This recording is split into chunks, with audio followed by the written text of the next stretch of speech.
When Sienna Dupree walks into an exclusive boutique in Atlanta, she expects to browse in peace. Instead, she's met with cold stares and open hostility. The store clerks assume she doesn't belong, until they force her out, humiliating her in front of other shoppers. But Sienna is no ordinary customer. The next day, her billionaire husband, Elias Dupree, walks in with a plan. And he isn't just looking to shop, he's looking to own. Like the video and subscribe so you never miss a story. Sienna Dupree stepped into Leclerc, the high-end boutique tucked in the heart of Buckhead, expecting an afternoon of quiet indulgence. The moment she entered, however, the air shifted. The subtle hush of conversation. The not-so-subtle looks. It was a reaction she recognized, one she had learned to ignore. She adjusted the strap of her designer purse and made her way toward a display of silk scarves, running her fingers over the delicate fabric. The boutique was everything she expected. Soft, golden lighting, plush ivory carpeting, glass cases displaying diamond-studded accessories. It was the kind of place where the wealthy shopped without checking price tags. A woman in a fitted black blazer approached, her expression tight. "Can I help you find something?" The words were polite, but her tone wasn't. Sienna glanced up. The woman's name tag read Dana. Behind her, two other clerks whispered, their eyes flicking toward Sienna with something between curiosity and disdain. "I'm just browsing," Sienna said smoothly. Dana didn't move. "Our products are very exclusive." Sienna gave her a knowing smile. "I can see that." Dana hesitated, then stepped closer, lowering her voice. "Ma'am, we have a strict clientele policy." Sienna arched a brow. "A clientele policy?" Dana's lips pressed into a thin line. "We cater to a very specific kind of customer." Sienna took a slow breath. She had seen this happen before. To other people. To friends. To strangers. But she had never expected it to happen to her. Not here. Not when she had stepped out of a car worth more than this boutique made in a month. "I see," Sienna said coolly. "And what kind of customer do you think I am?" Dana hesitated. "I just mean..." But she didn't have to say it. The other customers in the store had picked up on the tension, their eyes darting between Sienna and the saleswoman. Then came the final insult. "I'm gonna have to ask you to leave," Dana said, her voice firm now. "We reserve the right to refuse service." Silence. A sharp, suffocating silence. Sienna swallowed the heat rising in her chest. She could have argued. She could have pulled out her credit card and demanded to see the manager. But she knew when a battle wasn't worth fighting. Without another word, she turned on her heel and walked out. 20 minutes later, Sienna sat in her car, gripping the steering wheel. Her heart pounded with the force of anger, frustration, and something deeper. Something she refused to name. She reached for her phone and dialed. The moment Elias answered, she said, "You're not going to believe what just happened." His voice sharpened. "Tell me everything." Tomorrow, Leclerc would never be the same. The next morning, Elias Dupree didn't waste time. He never did. By the time dawn broke over Atlanta, he had already made the calls that would set everything in motion. Sienna knew her husband well enough to expect a swift response. What she hadn't expected was the way he looked at her over breakfast, his dark eyes sharp with quiet fury. "They put their hands on you?" Elias asked, his voice dangerously calm. Sienna stirred her coffee, thinking back to the moment Dana had grabbed her elbow, ushering her toward the door like she was a trespasser. Not forcefully. But she made it clear I wasn't welcome. Elias exhaled slowly, setting his fork down. "You should have called me from the store." "I didn't want to make a scene." Elias leaned back in his chair, watching her. That was their mistake. 2 hours later. Dana adjusted a diamond bracelet on the display stand, pleased with the morning's smooth start. Leclerc had a reputation to uphold: exclusivity, elegance, discretion. Yesterday's incident had been an unfortunate, but necessary reminder that not everyone fit the brand's image. The sound of the front door chime caught her attention. She turned, ready to greet another preferred client, but her practiced smile faltered. A man had walked in. Not just any man, him, Elias Dupree. She recognized him immediately. It was impossible not to. His face had been on the cover of countless business magazines, his name spoken in hushed, reverent tones in the highest circles. Billionaire investor, real estate mogul, a man whose mere presence commanded attention. Behind him, 2 other men followed, dressed in sharp suits, their expressions unreadable. Dana's stomach tightened. What was he doing here? "Good morning, Mr. Dupree," she said, her voice carefully measured. He didn't respond. Instead, his gaze swept over the boutique, taking in every detail: the glass cases, the luxury displays, the clerks frozen in place. Finally, his eyes landed on Dana. "Where's your manager?" Dana hesitated. Get her." She swallowed hard, nodding before disappearing into the back office. Moments later, a woman in a crisp navy blazer appeared, Linda Calloway, regional manager. "Mr. Dupree," Linda greeted him, her tone bright with forced politeness. "To what do we owe the pleasure?" Elias tilted his head slightly. "Pleasure?"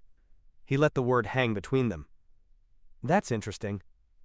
My wife came in here yesterday, and from what I hear, her experience was anything but pleasurable." Linda's smile flickered. "I'm not sure I understand." Elias cut her off. "I understand just fine. Your employees made it clear that my wife didn't fit the clientele." His voice remained even, but there was a weight to it, a barely restrained edge that made the room feel smaller. Linda's posture stiffened. "I assure you, Mr. Dupree, we hold all our customers to the same high standards."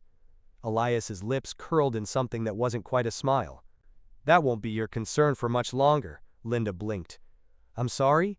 Elias glanced at the two men behind him. One of them stepped forward and handed Linda a folder.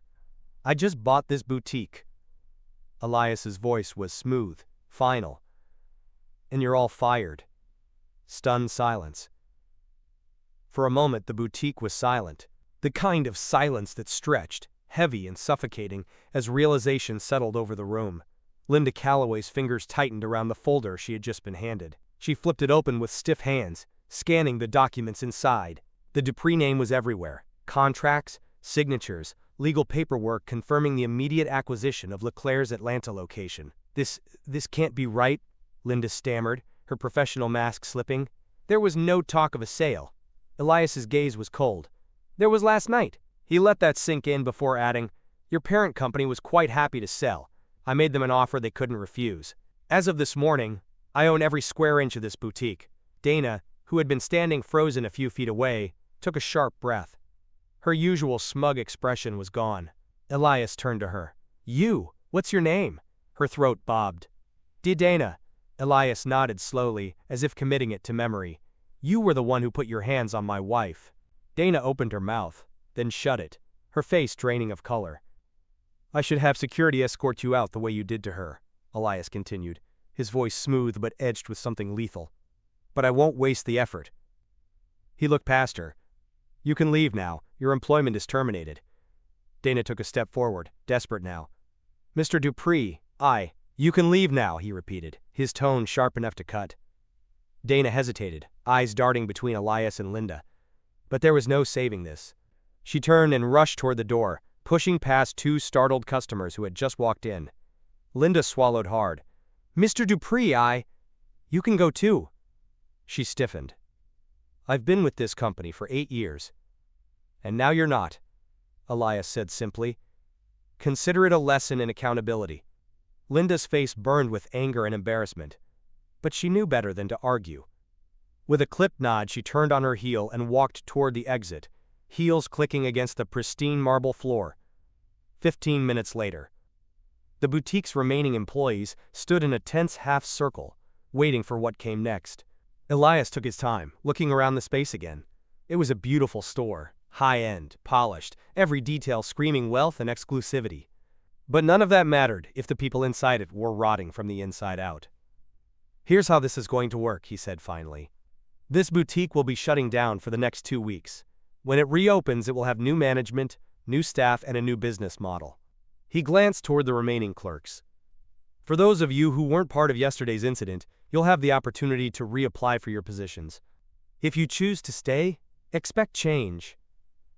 A nervous murmur ran through the group. Elias checked his watch. He had said what he needed to say. Now, it was time to go. But first, one last thing. He pulled out his phone and sent a quick text. A moment later, the boutique doors swung open, and Sienna Dupree walked in. Power shift. The moment Sienna stepped inside, the tension in the boutique deepened. The employees who had stayed behind stiffened, shifting uncomfortably. The few customers inside glanced up, eyes widening as they took in the striking woman who had, just yesterday, been thrown out like an intruder. But today, she wasn't just a customer, she was the wife of the man who owned the entire store. Sienna's heels clicked against the marble floor as she walked toward Elias, head high, expression unreadable.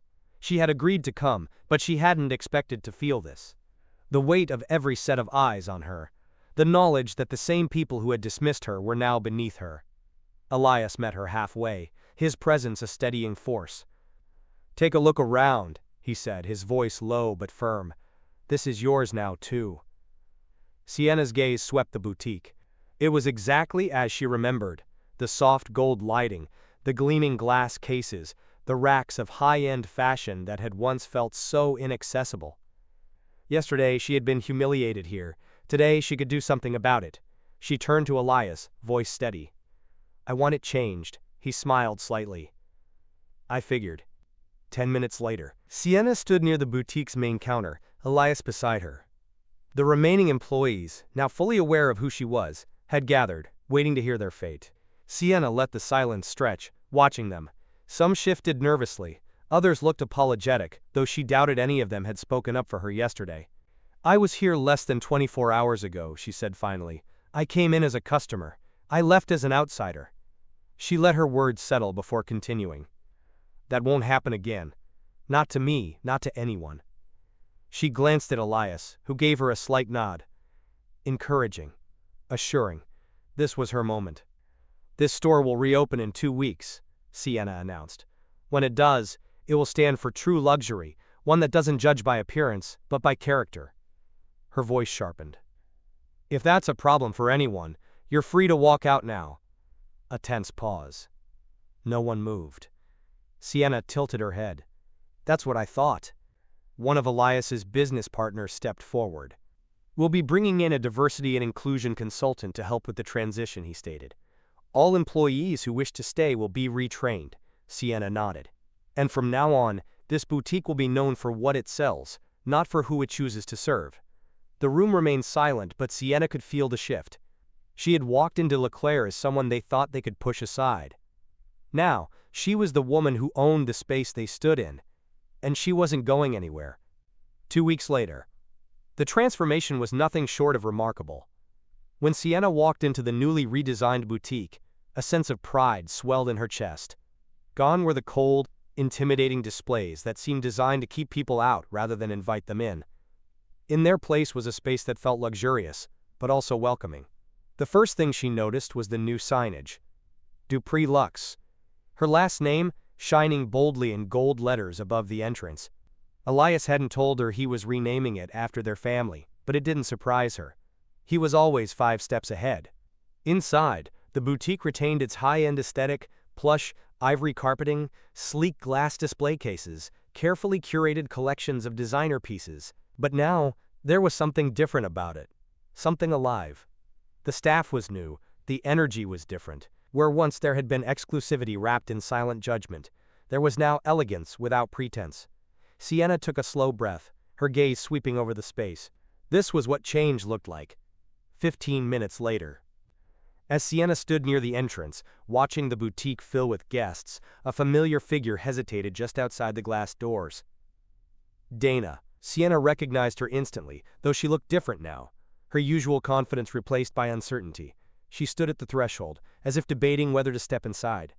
Elias, who had been speaking with a few of his business partners, noticed her too. His jaw tightened, but before he could say anything, Sienna touched his arm lightly. "I'll handle this," she murmured. Elias studied her for a moment, then gave a small nod, trusting her lead. Sienna took a step forward, the automatic doors sliding open. Dana swallowed hard. "Mrs. Dupree." Sienna crossed her arms.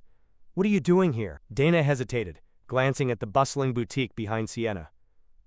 I wanted to see the changes," she exhaled sharply. "I wanted to apologize." Sienna raised a brow.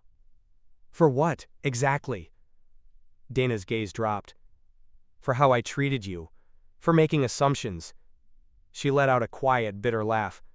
"I lost my job because of that mistake, and I deserved it." Sienna studied her.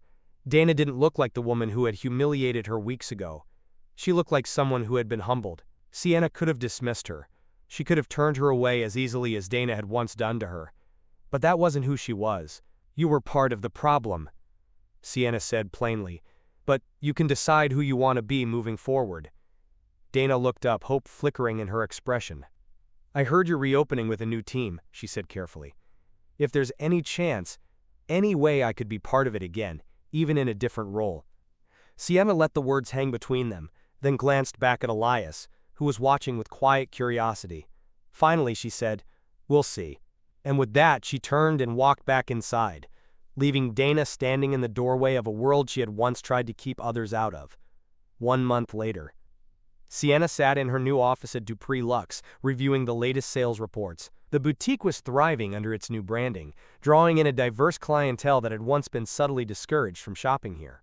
The relaunch had been a resounding success, but more than that, it felt right. There was a soft knock at her office door. "Come in," she said, glancing up. A manager stepped in, a clipboard in hand. "Mrs. Dupree, we've completed the final round of hiring." Sienna leaned back in her chair, folding her hands. "And? We have an interesting candidate, Dana." Sienna's brows lifted slightly, though she wasn't surprised. "She applied for a junior associate position," the manager continued. "Entry level. No management, no special treatment, just a fresh start." Sienna tapped her fingers against the desk, thinking. She had expected Dana to try, but what mattered was whether she had truly changed. "She interviewed well," the manager added. "Acknowledged her mistakes. She knows this is her only shot." Sienna exhaled. "Hire her." The manager nodded, but before she could leave, Sienna added, "On probation. She earns her place this time." "Yes, ma'am." As the door closed, Sienna glanced out the large window overlooking the boutique floor below. Dana had made a mistake, a costly one. But Sienna knew what it was like to be judged unfairly. If she had the chance to rewrite the rules of this industry, she would start by giving grace where it was deserved. 3 months later, Dupree Luxe had become more than just a boutique. It was a statement. Customers from all backgrounds shopped freely, no longer met with silent scrutiny. The sales staff was trained not just in luxury service, but in respect, inclusion, and professionalism. Sienna stood beside Elias at a charity gala that evening, the glow of Atlanta's skyline stretching behind them. "Proud of yourself?" Elias asked, his voice laced with amusement as he sipped his drink. Sienna smiled. "A little." He leaned in. "Good.